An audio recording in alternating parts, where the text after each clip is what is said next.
راغلاست وایم. دوستانو تاسو ته نن زه دا درښیم چې په څنګه کولی شئ چې تاسو د خپل واتساپ زنګونه ریکارډ کړئ. د یو چا سره په واتساپ خبرې کوئ او غواړئ چې هغه کال تاسو ریکارډ کړئ، له ځان سره ثبت کړئ.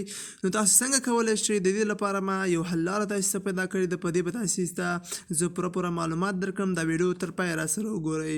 نو د دې لپاره چې تاسو لومړی کوم کار وکړئ، هغه کار دا دی چې تاسو به پلی سټور ته لاړ شئ او په پلی سټور کې به تاسو یو اپ چې هغه نوم سرچ کړئ چې اپ کال ریکارډر. دا ما سرچ کړی دی لا وړاندې. دغه شکل چې کوم اپ دی یا اپ ریکارډر دا به تاسو ډاونلوډ کړئ. ما الریډي انسټال کړی دی په خپل موبایل کې. نو دلته زه دا اوپن کوم. کله چې ما دا د لومړي ځل لپاره زه اوپن کوم، دا چې نو ځینې سټپس دي چې هغه غواړي، ضرورت دی چې هغه باید لومړی ترسره کړو او د هغه وروسته د به ستا د واتساپ کال ریکارډر په پوره توګه سره فعال شي. اټومیټیکلی ستا د کال ریکارډر به اوسیږي. موږ ځو مخکې ځو دا اکسپټ کوو، دغه ټیک مارک وو، دغه وروسته بیا مخکې ځو. دلته ګرانټ پرمیشن باندې کلیک کوو، الاو کوو. د هر څه موږ ورته اجازه ورکوو چې ته ورته اکسس ولري دغه اپ. نو دا دې ټولو الاو مو کړو. له هغه وروسته انیبل سروس د تور رنګ کې چې کوم دی دغه باندې کلیک کوو. کله مې چې په دې باندې کلیک وکړئ و د دې وروسته تاسو ګورئ چې انسټال سروسز، دغه انسټال سروسز چې کوم یو دی په دې باندې به تاسو کلیک وکړئ. انسټال سروسز ته چې کله راغلی تاسو دلته ګورئ چې اپ کال ریکارډر موږ لرو. اپ کال ریکارډر دا آف دی. نو اوس چې آف دی تاسو څه کوئ؟ دا به آن کوئ، دې ته به اجازه ورکړئ. آن شو.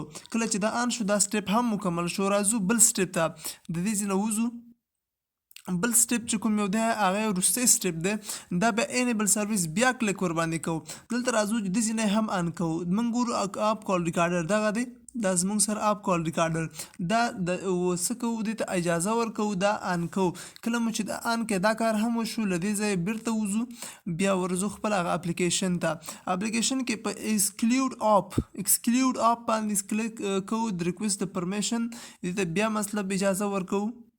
کله مو چې پر دې باندې کلیک وکړئ موږ نه اجازه غواړي الاو، نو چې تر څو لاسرسی ورته ولرو. نو سیسټم پاور مینجمنټ دا وروستی هغه دی، دا سټپ دی چې دا مثلا دا ټیک مارک باندې کلیک کوو چې تر څو پای ته ورسیږي. دې لپاره مثلا زموږ کولی شو چې دې ته اپلیکیشن ته موږ اجازه ورکړو. دا اډورټایزمنټ وو. نو دلته زموږ دپاره په اوس وخت کې کوم یو کال ریکارډر موږ چاته زنګ نه دی وهلی، البته نشته دی. نو دې لپاره تاسو لومړی یو زنګ ووهئ، بیا بل ډایرکټ اتومات ډول ثبت شي. نو چون ما سره 2 واتساپ په دې وخت کې نشته چې زنګ ووهم، نو تاسو کولی شئ چې په خپلو 2 واتساپونو کې له یو چا سره وغږیږئ او دلته راشي. نو که مې ویډیو خوښه شوې وي ضرور کمنټ وکړئ. خپل که نورو ویډیوګانو په هکله باندې معلومات غواړئ، څه مشکل لري، کولی شئ میسج وکړئ.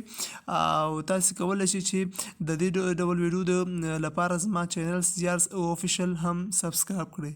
مننه.